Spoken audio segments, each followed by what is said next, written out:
Sí, hermano, sí, con él. Que el Señor bendiga a todos mis amados hermanos. ¿Cuántos estamos contentos y le hemos cantado al Señor para su gloria y para su honra? Esa preciosa alabanza que cantamos hoy de último, Dios, haz tu obra en mí. Cuando usted la canta y le pone mente y corazón a esa alabanza, significa mucho. ¿Qué es lo que el Señor ha hecho en cada uno de nosotros desde el momento que venimos a sus caminos?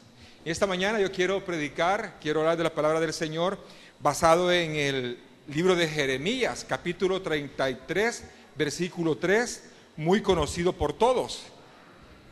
Muy conocido por todos. Jeremías, capítulo 33, versículo 33. Dice la palabra del Señor, hermanos. Clama a mí y yo te responderé y te enseñaré cosas grandes y ocultas que tú no conoces.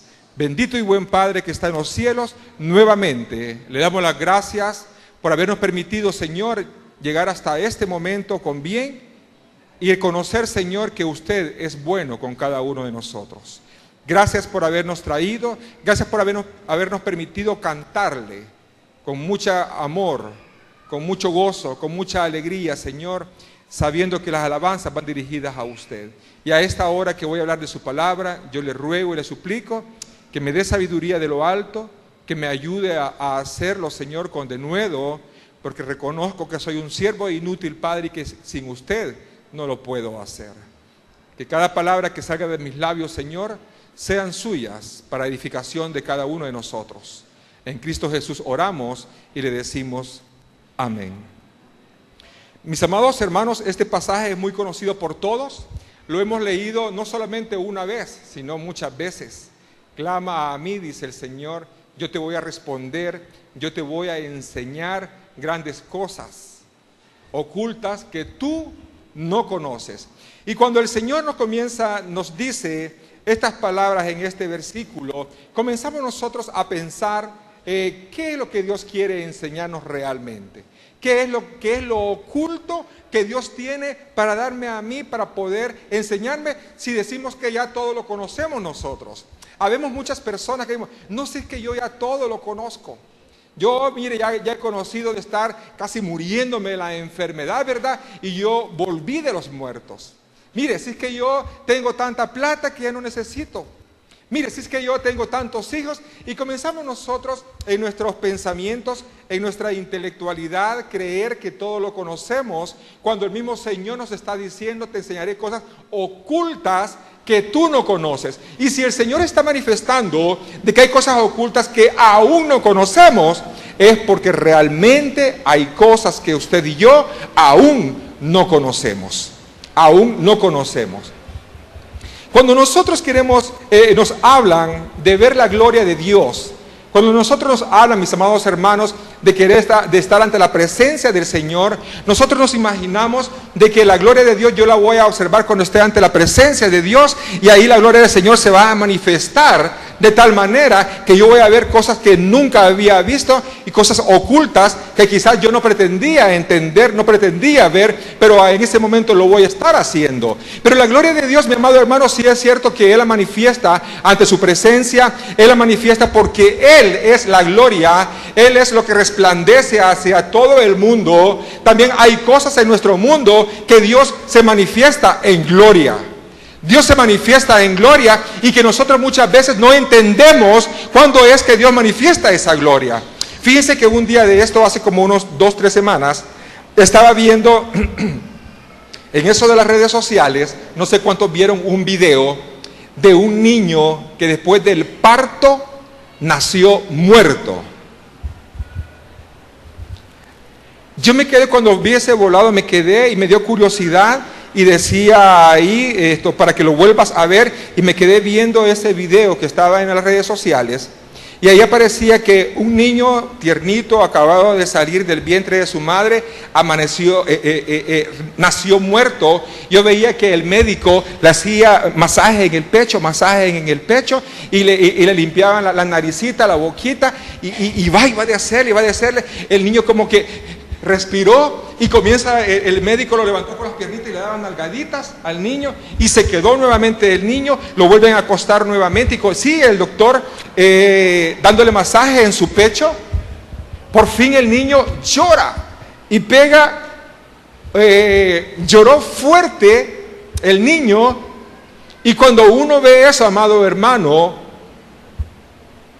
se le hace chiquito el corazón y se le hace chiquito el estómago. ¿Cómo es que un niño naciendo muerto puede volver a la vida? ¿Sabe qué pensé yo en ese momento? Es la gloria de Dios manifestada en esa madre. Es la gloria de Dios manifestada en ese niño. Es la gloria de Dios manifestada en las manos de aquel médico que estaba haciendo todo lo posible porque ese niño volviera a la vida. ¿Y será cierto? Por supuesto que es cierto. Cada niño que nosotros vemos nacer en nuestras familias, en nuestras amistades, es la gloria de Dios manifestada, hermanos. Cada vez que usted, mi amado hermano, se levanta en el día a día, como siempre lo he manifestado en este lugar, en este púlpito, cuando usted ve a sus niños que andan corriendo y que están bien y que de una enfermedad ellos pasan ese problema, que de algún problema usted sale adelante, es la gloria de Dios manifestándose en su vida y en mi vida. El problema es que no queremos creerlo porque decimos, es que todos los días tengo problemas y todos los días paso, y el próximo problema que tenga lo voy a pasar. Eso es normal y común. No, esa es misericordia de Dios. ¿Sabe por qué? Porque hay personas que no van a poder ver la luz del día el día de mañana. Porque hay muchas personas que en este día, como decía Jonathan, no pudieron ver la luz del día porque amanecieron muertos. Muchas personas, no, pero es que eso es allá con los mareros, eso es con los señores policías, con los señores de la Fuerza Armada. No, usted y yo no estamos exentos a pasar. Cada día a día, si usted se pusiera a pensar en lo que significa el abrir sus ojos, el levantarse, ver su familia, tener el alimento, usted se va a dar cuenta que es la gloria de Dios manifestada en cada uno de nosotros. Es la gloria de Dios. Pero nosotros lo hacemos tan poco. Hacemos tan chiquitos. No, sí que hoy al mediodía aquí vamos a comer carne asada con arroz chimol. ¿Qué preocupación va a hacer esa? Esa es la gloria de Dios manifestada. Que hubieron hombres que aportaron, hubieron mujeres que aportaron, hay hombres que se están quemando en aquel lugar. Esa es la gloria de Dios manifestada que pone en los corazones de cada uno que quisieron poner a hacer las cosas bien para que usted y yo estuviéramos un tiempo de comunión en esta mañana y poder compartir esos alimentos. Pero en la tarde usted comida. Sí, vamos a tener alimentos, pero ¿por qué? Por la misericordia de Dios. Ahora bien, decimos nosotros, pero ese pasaje de Jeremías 33:3, hermanos, me lo han leído tanto y lo hemos estudiado tanto, que dice él que clama a mí y yo te voy a responder y te voy a enseñar. Sí, yo clamé a él, yo recibí el perdón de Dios. Yo recibí la misericordia de Dios. Él me limpió, Él me sacó de las garras del infierno.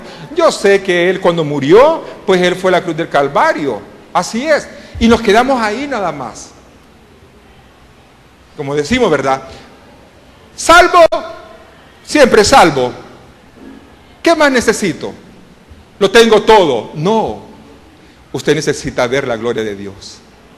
Usted necesita saber lo que es trabajar en la obra de Dios, comenzar a andar en sus caminos y poder buscarle a Él en espíritu y en verdad. En espíritu y en verdad. Porque habemos muchos que lo buscamos en el momento de la necesidad. Habemos muchos que buscamos al Señor en el momento de la enfermedad, en el momento del problema. ¿Será eso espíritu? No. Esa es necesidad común de que yo tengo al Señor, ¿verdad? Como la Cruz Roja, que cuando le llamo Él ahí está inmediatamente y ya estuvo chivo. Pero no es mi espíritu quien lo busca. ¿Cuándo es que buscamos al Señor en espíritu? Cuando en medio de la abundancia, cuando en medio de que yo estoy bendecido y satisfecho en todo lo que yo necesito, aún así me arrodillo, pido, clamo y suplico al Señor. No, ¿y para qué no lo tengo todo? Ese es el problema que tenemos muchos. Que cuando tenemos muchas cosas y estamos en la abundancia, no nos acordamos de dónde provino esa bendición. No nos acordamos de dónde provino y que provino del Rey de Reyes, Señor de Señores. Ahora bien, yo quiero irme a unos 2, 3 hombres de la Biblia que ellos pudieron ver la gloria de Dios manifestada de una manera no tanto en cuanto a lo que el Señor les dio, sino tanto en cuanto a lo que ellos recibieron y cómo el Señor los utilizó para que pudieran seguir adelante. Por ejemplo, hermanos, ustedes se acuerdan de Abraham. ¿Cuál era el problema que tenía Abraham con Sarai o con Sara? No tenían hijos. Ese era el problema de ellos. Que cuando el Señor le dice, te voy a bendecir en todas las naciones, en todas las familias del mundo, le dijo a Abraham, pero ¿cómo me vas a bendecir si no tengo hijos? Solamente este siervo, este esclavo, que él va a heredar todo de mí.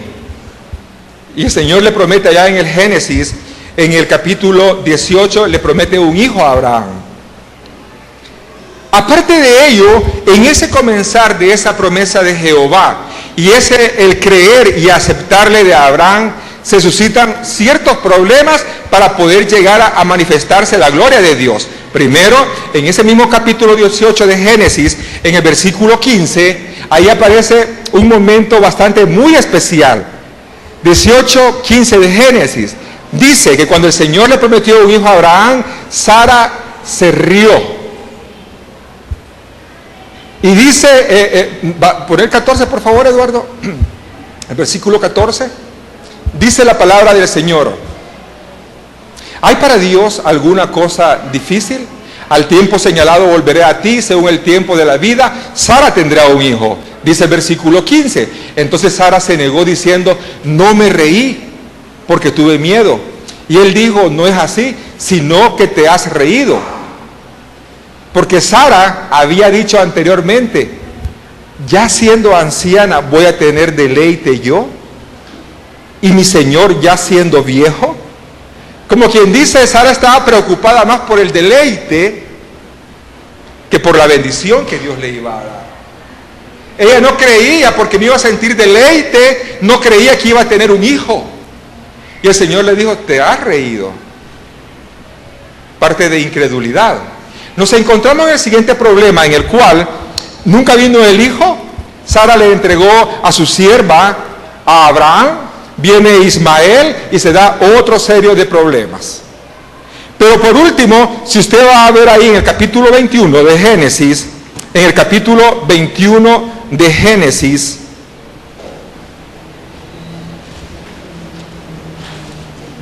vamos a leer el versículo 5 y 6. Capítulo 21 de Génesis, 5 y 6. Dice, y era Abraham de 100 años cuando nació Isaac su hijo. Entonces dijo Sara, Dios me ha hecho reír, y cualquiera que lo oyere se reirá conmigo. Y añadió, quien dijera a Abraham que Sara habría de dar de mamar a hijos, pues le ha dado un hijo en su vejez. Gloria a Dios. Esa es la gloria de Dios manifestada en Sara y en Abraham. Una anciana de 90 y tantos años, hermanos, dándole teta a su niño, dándole de mamar. ¿Se imagina usted, a una anciana de tantos años de edad sacándose, ¿verdad? Y dándole de mamar al niño? Y no solamente eso, sino que extraer leche, extraer el calostro, o calostro, extraer ese alimento, esa vitamina que esa anciana de 99 años pudiera haberle dado a su hijo.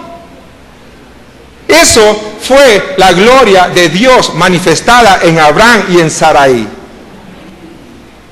Pero nosotros no, va a tener un hijo fulana, ¿verdad? Está embarazada, sí, y nació así, ¿verdad? Está bonito el niño, bicho cabezón, negrito, chelito, lo que sea. Sí, es cierto. Es una gloria de Dios manifestada.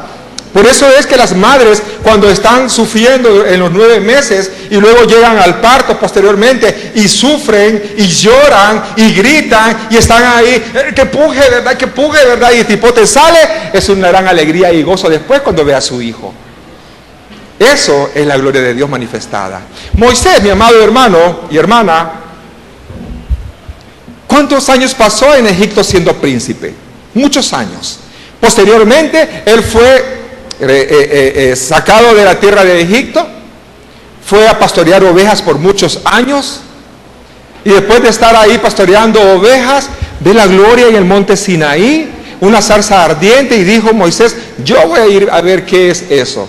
Y se encuentra que el Señor le habla a él, y comienza un diálogo entre Moisés y Jehová. Estaba viendo, estaba sintiendo, estaba palpando, estaba escuchando, estaba observando la gloria de Dios manifestada en ese lugar, hablando con Moisés. Hasta en eso, cuando nosotros escuchamos la voz de Dios, muchas veces no creemos que es Dios que nos está hablando. No creemos. Y Dios nos está diciendo, ¿verdad? Como decía Jonathan ahora, el día de la vigilia, véngase para su vigilia, no se vaya para el culto. Que ahora me dijo otro por ahí de que no va a ser perdón, no se vaya para el carnaval, perdón, hermanos, perdón. Véngase para el culto y véngase para su vigilia. No se vayan para el carnaval. Ahora dicen que ya no va a ser el 25, ¿verdad? Que va a ser otra fecha. Entonces a los que van a bailar, ya digo, ya la hice, ¿verdad? Pero bueno, el punto es, mis amados hermanos, de que cuando Moisés estaba ante la presencia de Jehová en la zarza, estaba viendo la gloria de Dios manifestada. Y cuando el Señor le dice: quiero que vayas a sacar a mi pueblo, yo no puedo hacerlo.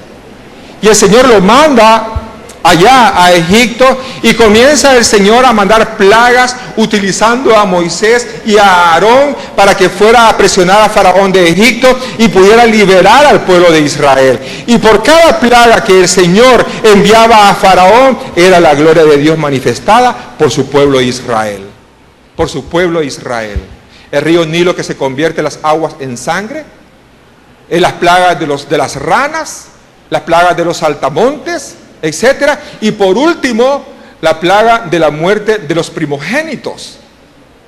Y por fin sale en el Éxodo, sale el pueblo de Israel a cruzar 40 años. Esa salida, ese éxodo del pueblo de Israel hacia la tierra prometida es parte de la gloria manifestada de Dios hacia Moisés. Cuando Moisés comienza a caminar por fe, cuando Moisés se para en las aguas y abre el mar rojo, es parte de la gloria de Dios manifestada para que su pueblo pudiera caminar en lo seco, para que su pueblo pudiera tener la libertad que tanto anhelaba. Es parte de la gloria, el Señor convertido en una nube para tapar, cubrir del sol al pueblo de Israel, y en una columna de fuego para poder iluminar donde iba a pasar el pueblo de Israel. Era Dios manifestándose en su gloria. Pero el pueblo de Israel, al igual que nosotros que no creemos en la gloria del Señor manifestada en nuestras vidas, el pueblo de Israel nunca quiso creer que era Jehová quien nos estaba acompañando. Porque siempre en el día a día, el pueblo de Israel se estaba quejando. Tenemos sed, no tenemos agua, tenemos hambre. Allá estábamos bien. Cuando yo era un borracho y andaba tirado en las calles, allá me sentía bien con mis amigos, ¿verdad? Que aunque me pagaban y el siguiente día quedaba sin nada, ahí era lo bueno. Ahí estaba la bendición, ¿verdad? Con mis amigos. No quería creer el pueblo de Egipto de que con solo sacarlos de la esclavitud era una primera bendición para ellos. Pan caído del cielo. Le dieron poca importancia, era Dios manifestándose de esa manera. Cuando ve la tierra prometida, Moisés la observa, no entra, pero queda otro hombre que lo sustituye. Ese fue Josué. Y Josué le dice: así como estuve con mi siervo Moisés, estaré contigo todos los días, solo que no te apartes de este libro de la ley. Esfuérzate y sé valiente. Esfuérzate y sé valiente. Esfuérzate y sé valiente. Pero el pueblo de Israel era un atajo de cobardes que no quisieron creer a la palabra de Dios. Josué, en ese capítulo 1 de Josué, en el versículo 10, ahí aparece que Josué hizo caso y se levantó y comenzó a formar los escuadrones que iban a entrar a la tierra prometida, a conquistarla y a luchar contra todas las tribus que estaban en ese lugar. Y lo hizo. Era la gloria de Dios manifestada. Ahora bien, ¿cómo es que yo voy a querer ver? ¿Cómo es que yo voy a querer creer? ¿O cómo voy a entender de que en el día a día Dios y su gloria se manifiesta en mi vida? Se manifiesta en mi vida. En Jeremías 33 dice, clama a mí y yo te voy a responder. El clamor, mi amado hermano, se manifiesta de distintas maneras. Cuando usted le cree al Señor, cuando usted viene a este lugar y escucha predicaciones de las distintas personas que acá predicamos, y usted hace suya esa palabra, usted está clamándole al Señor, le está diciendo, Señor, haz mía esa palabra. Si usted cuando sale de su casa le dijera, Señor, hoy voy al culto en la mañana, voy a ir al culto en la tarde, para que tú me hables. Estoy dispuesto a poner todos mis 5 sentidos en lo que el hermano va a estar hablando, porque no es él el que está hablando, sino que eres tú quien me vas a dar el consejo de este día. Usted algo va a aprender y va a comenzar a ver la gloria de Dios. Pero cuando usted viene a este lugar y no encomienda su estado, su tranquilidad en este lugar, y como decía anteriormente, cuando usted viene acá solamente a pasar el tiempo, a pasar 2 horas porque en la casa me aburro, usted no está en nada y nunca va a poder ver la gloria de Dios manifestada en usted. Porque su fe viene por el oír, hermanos, por el oír. ¿El oír qué? La palabra de Dios. Y como dice el hermano Israel acá, cuando usted escuche que alguien comienza a hablar otras cosas que no es de la palabra de Dios, usted tiene derecho a levantarse. Yo eso no puedo aceptarlo porque no está en la Biblia. Que no está en la Biblia. Entonces cuando yo vengo y aprendo y hago mía su palabra, hago mía la predicación, o trato de esforzarme y ser valiente como se lo dijo el Señor a Josué, yo voy a comenzar a ver la gloria de Dios. Pero muchas veces no lo creo. Vámonos a un pasaje de un hombre de Dios, mis amados hermanos, con muchas críticas, ahí en el Evangelio de Mateo, en el Evangelio de Lucas. Lucas capítulo 5. Evangelio de Lucas en el capítulo 5.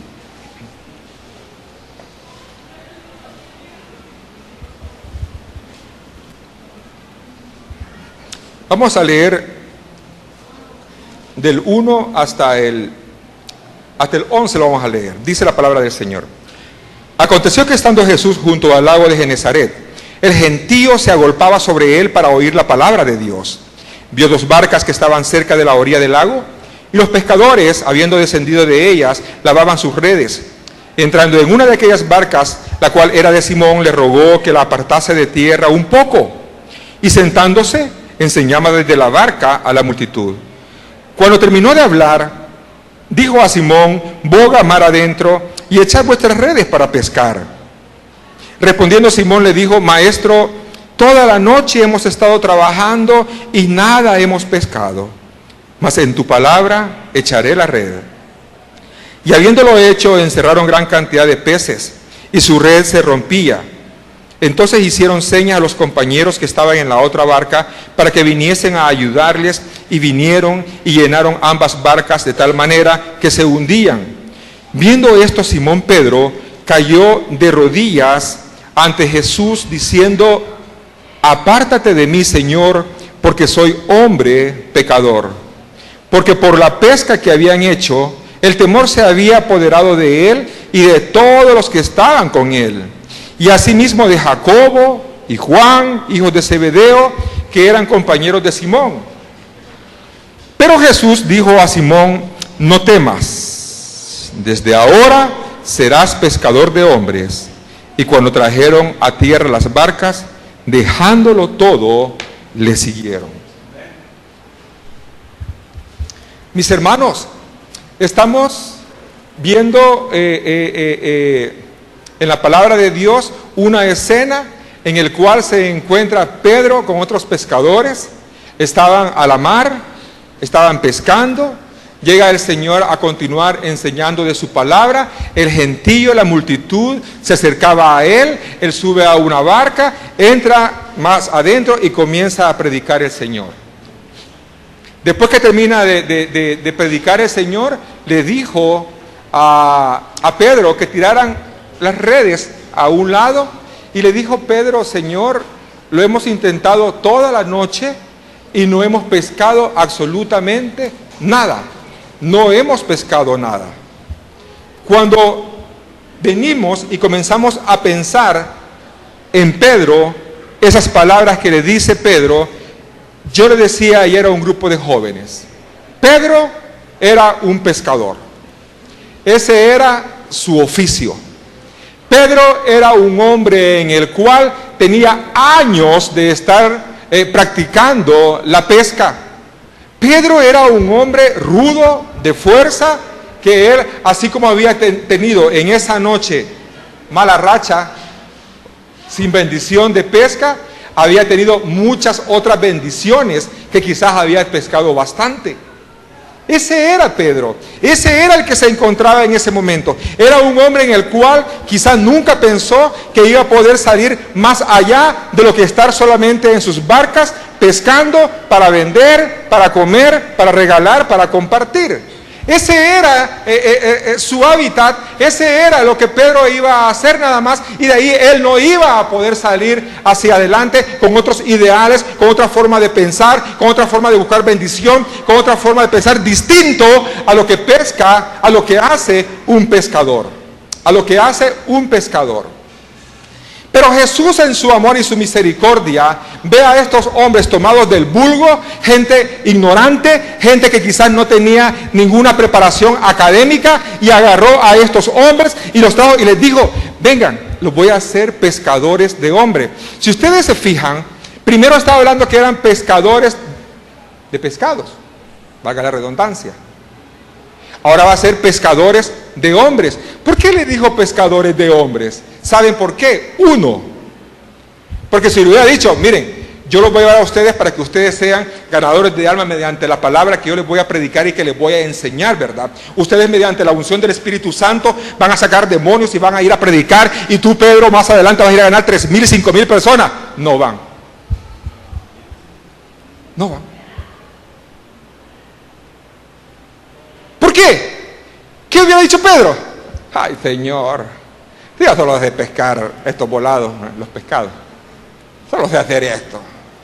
Ay, Señor, si toda mi vida mi abuelo, mi papá me enseñó esto, yo no puedo hacer esas otras cosas. Aquí me enseñó mi tata, yo aquí voy a morir. No puedo hacer otra cosa. No puedo. Es que a mí me enseñaron, ¿verdad?, a hacer albañil, yo soy fontanero, yo soy carpintero, y otras cosas yo no puedo hacer. ¿Cuántos conocen gente que puede hacer todas esas cosas juntas? Un montón de gente que puede cosas de bañilería, y también le está remendando el chorro, y después le está remendando la luz.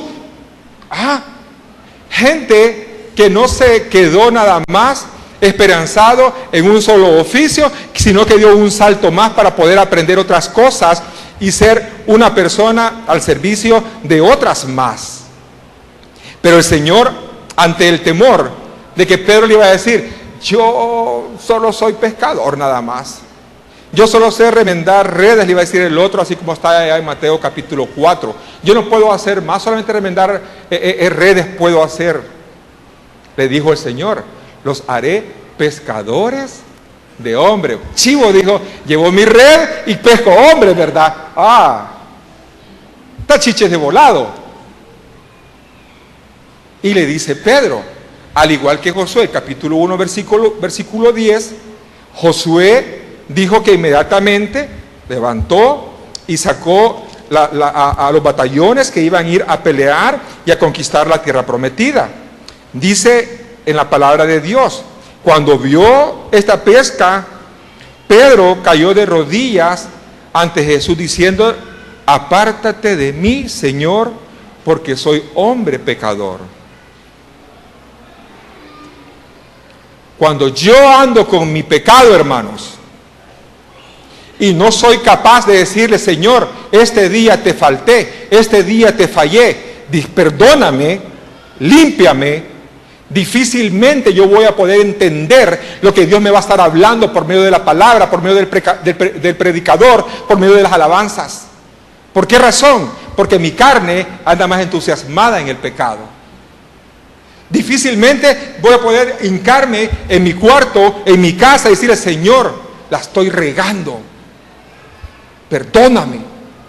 Al contrario, cuando yo no puedo hacer eso, no reconozco de mi pecado, de mi debilidad humana, yo comienzo a acumular y continuar, y me importa poco lo que dice el Señor en su palabra, lo que me enseña Pedro cuando dice él, y se arrodilló, Señor, apártate, porque soy un pecador. Porque soy un pecador.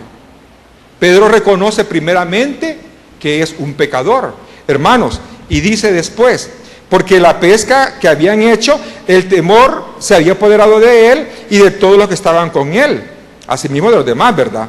Y le dice el Señor, pero Jesús dijo a Simón, no temas, desde ahora serás pescador de hombres. Y cuando trajeron a tierra las barcas, dejándolo todo, le siguieron. Dejándolo todo, le siguieron. ¿Qué dejaron? Lo único que ellos conocían hacer. Lo único que ellos sabían hacer. Lo único en ellos que tenía algún valor material. ¿Cuál era? La barca. ¿Cuál era? Los peces. ¿Cuál era? Las redes. ¿Cuál era? Su familia. Lo dejaron todo. Lo dejaron todo. Hermano, usted me está diciendo de que yo entonces deje todo lo que tengo. No le estoy diciendo eso. Sencillamente estoy diciendo de que seamos obedientes a la palabra de Dios. Pero ¿cómo así? Pero sí que yo soy obediente. Entonces, tratemos de hacer cierto eso que usted dice que es obediente. Y si yo le pregunto aquí a todos los que estamos, ¿cuántos somos obedientes? ¿Cuántos cumplimos la palabra de Dios? ¿Cuántos cumplimos su voluntad? ¿Cuánto estamos ahí? No sé si me van a levantar la mano 1, 2, 3 o 4 o 5. No sé. Pero la verdad es que yo creo que ninguno somos obedientes a la palabra de Dios. Somos obedientes a la voz de Él cuando nos habla en el día a día. Entonces cuando estos hombres vienen, escuchan esa palabra, se atemorizan, dicen que trajeron las cosas a la orilla y lo siguieron al Señor. Ahora bien, ¿qué pasa con Pedro en su andar diario? Ahí Pedro no sabía él lo que iba a hacer, hermanos. Pedro nada más entendía de la pesca. Él no podía comprender que iba a dar un salto cualitativo de 90, de 180 grados. Pedro no entendía nada de eso de pescador de hombres. ¿Y cómo voy a hacer? Pues, por eso le decía yo en broma, ¿verdad? Voy a mis redes y tirárselas a todos los hombres para pescarlos. Él no sabía nada. Pero fíjese que Pedro, al igual como en muchas predicaciones, hemos hablado de él, de tantas cosas. Les ponía yo a los jóvenes el día de ayer, por ejemplo, que me buscaran ciertos pasajes en la Biblia, y eso que lo encontraron los jóvenes, a mí me está sirviendo para la predicación de ahora. Jóvenes, gracias. ¿Qué hizo Pedro en su andar? Por ejemplo, cosas sobresalientes. Pedro caminó sobre las aguas. Señor, si eres tú, manda. Di la palabra que vaya hacia ti, yo iré. Ven, le dijo el Señor. Y Pedro caminó sobre las aguas, hermano. Caminó sobre las aguas.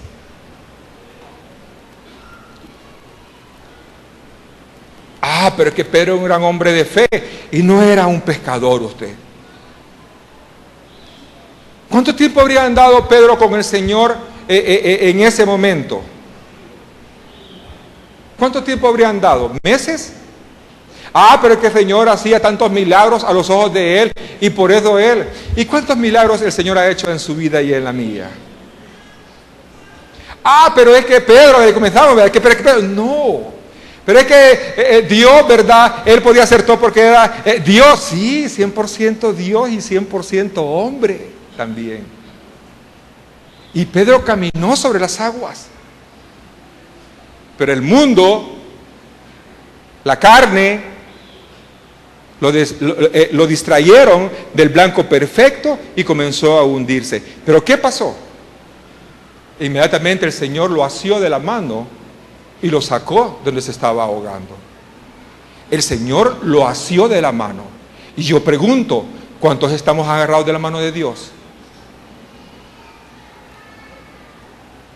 ¿Cuánto realmente en mi corazón yo puedo decir, yo estoy agarrado a la mano de Dios, hermano? Y aunque los problemas vengan, yo no voy a tener temor alguno, porque es más grande el que está en mí que el que está allá afuera en el mundo. ¿Cuántos podemos decir eso? ¿Cuántos decimos realmente de que en Cristo Jesús somos más que vencedores, por ejemplo? Y todos decimos, amén. Pero si de aquí allá afuera comienzo a me tropecé y me quebré una pata, ay, Señor, ¿por qué a mí, verdad? Vos tenés contra mí comenzamos nosotros a criticar al Señor. Ese hombre no se hundió, porque ahí estaba el Señor. En cada una de nuestras vidas, Dios está con nosotros. Todos los días Él está con nosotros. En nuestro trabajo, Él está con nosotros. En nuestro hogar, Él está con nosotros. En mi andar diario, Él está con nosotros. En los estudios de los jóvenes, Él está con los jóvenes. Ahí está Él todos los días. Dios está acá en medio de nosotros. Aquí está, viéndolo a usted, sintiéndolo, pensando su corazón, pensando su mente. ¿Qué es lo que usted está pensando y haciendo en este momento? ¿Qué está pensando usted mientras estamos hablando de estas palabras del apóstol Pedro? Ahí está el Señor siempre trabajando para nosotros. Trabajando para nosotros. Y si no, dígame de cuántas cosas el Señor no nos ha librado en estos tiempos que hemos andado para arriba y para abajo. Tanto en el mundo secular, en medio de nuestros pecados, y ahora más que todo cuando estamos en el camino del Señor. Y yo siempre traemos esto como ejemplo, hermanos, de que el Señor, cuando andamos dejando hermanos en lugares que son peligrosos, ¿verdad? Y que algunos tememos, otros no temen, etcétera, etcétera. ¿Quién lo acompaña a usted? Si después que dejamos, cuando vamos en grulla con los hermanos, ¿verdad? Ahí para donde les mando aquí, donde el hermano Santo, yo me siento fuerte cuando van hermanos santos, ¿verdad? Y van las hermanas Reina, hermana Flor, ¿verdad? Mujeres de poder que se dan duro con cualquiera. Yo me siento fuerte. Después voy a dejar a las hermanas Poveda, hasta por allá, ¿verdad? Y que yo me siento fuerte. Cuando voy a dejar a las hermanas Santa María, cuando vengo yo solito, ¿verdad? Y pues ni modo. Pero yo sé en qué he confiado. Y el problema de confiar, mi amado hermano, significa conocer a Dios. Significa clamarle a Él para que Él me enseñe cosas ocultas que mis ojos nunca han visto. Nunca han visto. Pedro posteriormente se va más adelante, hermanos, y ahí en el versículo... en el capítulo 16 del versículo 13 del capítulo 6 le hace una declaración Pedro: tú eres el Cristo, el Hijo del Dios viviente. ¿Quién dice que soy yo?, le dice Jesús a ellos. Unos dicen que eres Elías, otros dicen que eres Moisés, que eres uno de los profetas. ¿Quién dicen ustedes que soy? Pedro. Pedro, ¿verdad? Le dice a Pedro: tú eres el Cristo, el Hijo del Dios viviente. ¿Quién le enseñó eso a Pedro? El Señor. El Señor se lo enseñó a él. ¿Quién le ha enseñado a usted que Jesucristo es el Hijo del Dios viviente? La palabra de Dios. Entonces estamos siendo educados al igual que Pedro. Por supuesto que sí. Por supuesto que sí. Pero hermano, Pedro lo negó. Señor, aunque todos se escandalicen de ti, yo nunca te voy a dejar. Pedro, antes de que cante el gallo, me vas a negar 3 veces. No, Señor. Pedro, cantó el gallo 3 veces. El Señor lo ve con ojos de amor, lo ve, llora amargamente. También en los problemas, en las tribulaciones, en los momentos de llorar, en los momentos de sentir dolor, hermano, amado hermano, estamos aprendiendo de la palabra de Dios. Estamos aprendiendo de Dios, porque en ese momento de dificultad, de lloro y de crujir de dientes, es Él quien está con usted y conmigo en esos momentos, diciéndole: aquí estoy contigo, no te dejaré, no te desampararé, y estaré contigo todos los días hasta el fin del mundo. Todos los días. Es Él el que nos enseña, Él es el que nos prepara, y por eso es que vienen las tribulaciones. Y por eso cuando le llegue la tribulación, la preocupación y el problema, no diga: ¿y por qué a mí, Señor, otra vez?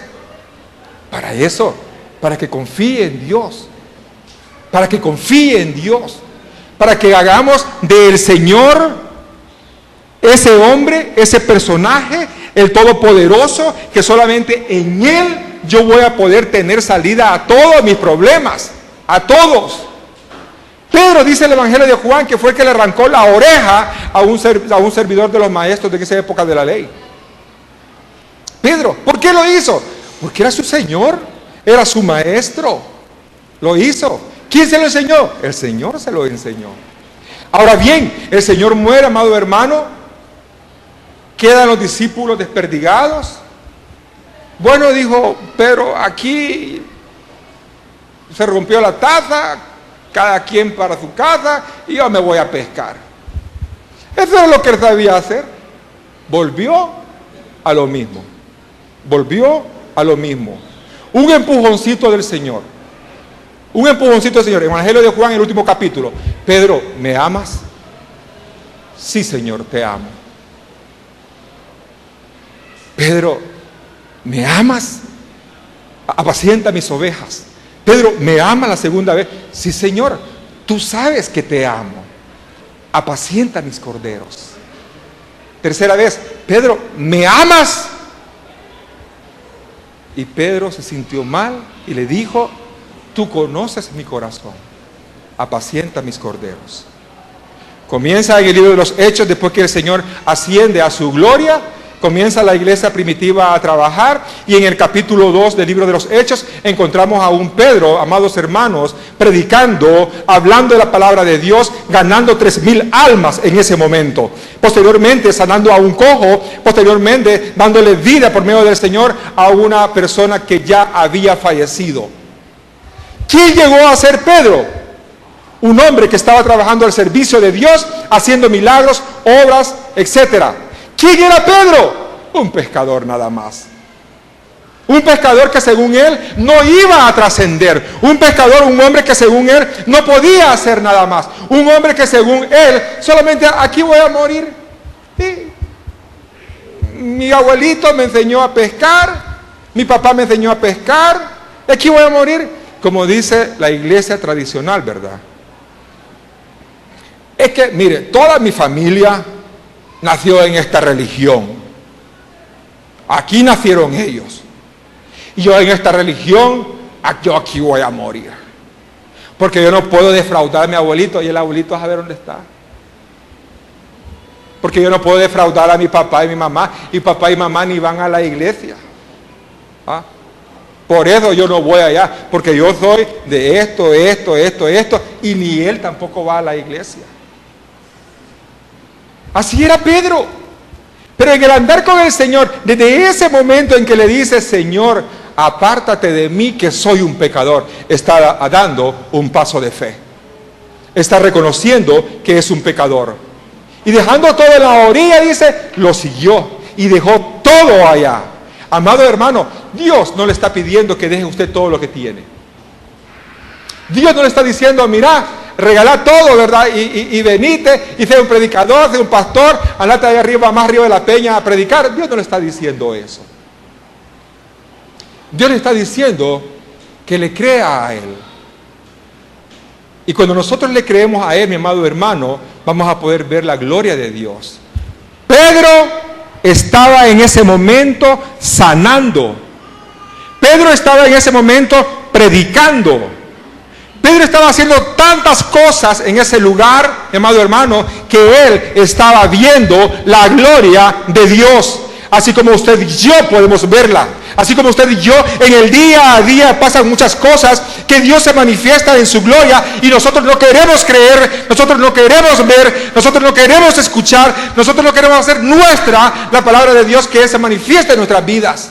No queremos. ¿Por qué? Porque no queremos comprometernos. No queremos sacrificarnos. No queremos hacer las cosas que Dios nos manda. Pero lo dejó todo. Les decía yo ayer a los jóvenes. Miren, jóvenes, les digo, si yo ahorita estuviera en mi hamaca viendo televisión, pero me dieron una orden. El Señor le habló a mi pastor me dijo, mire, usted va a hacer esto. Amén, amén, amén. Aquí estoy. La bendición yo sé que va a ser para mí. Porque Dios, mi amado hermano, es el que mejor paga en su obra. Dios, mi amado hermano, es el que mejor le dice a usted qué querés, qué necesitas. Ya viene la bendición. Espera un momento, ya viene la bendición. Y hacemos nuestra su palabra. Y le creemos a Él por medio de su palabra. Y de esa manera yo puedo ver la gloria de Dios. Si yo en el día a día, amado hermano,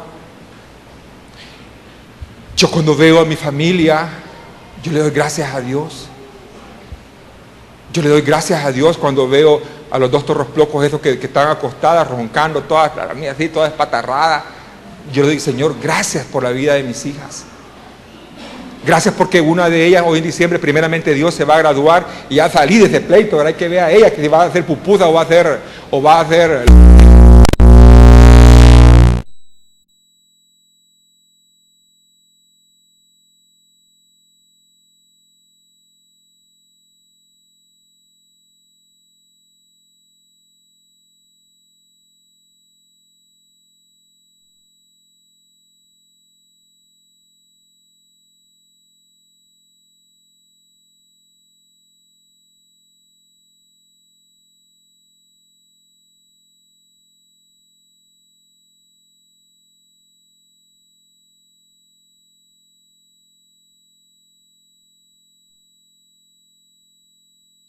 Señor, que hay que corregir a nuestros hijos.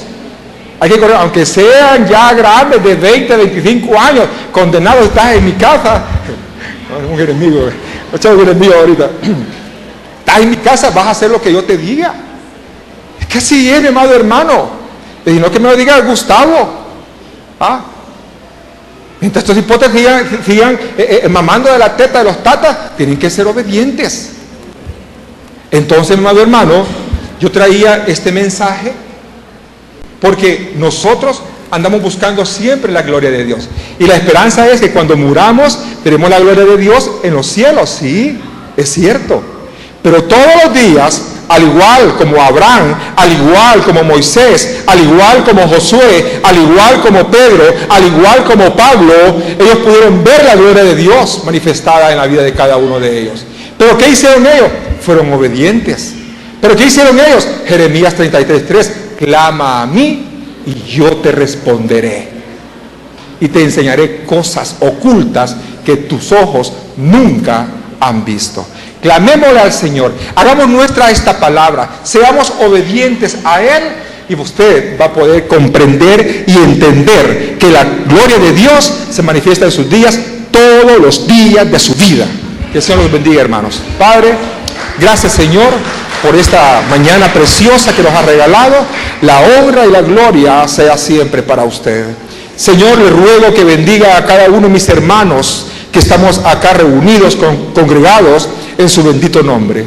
Que sea usted enseñándonos, Padre de Santo, que todos los días usted se manifiesta en nuestras vidas. Que todos los días su gloria, Señor, cae en este lugar y en nuestros hogares cuando le buscamos en espíritu y en verdad. Que todos los días vemos su mano en nuestros trabajos, Señor, en ese trabajo eventual que podría salir para algunos hermanos. Que todos los días vemos su mano, Señor, en nuestros andar diarios, los jóvenes en sus estudios.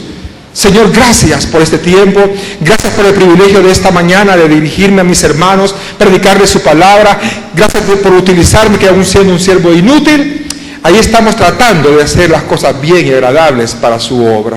Señor, bendiga las ofrendas que vamos a pasar en este momento, bendiga los alimentos que vamos a tomar en este mediodía, que sea usted sobreproveyendo, Señor, y que todos podamos tener un momento bendito en comunión con usted. En el nombre de Cristo Jesús oramos y le decimos amén. Gracias, mis amados hermanos, por su atención prestada. Vamos a quedar con el hermano Oscar.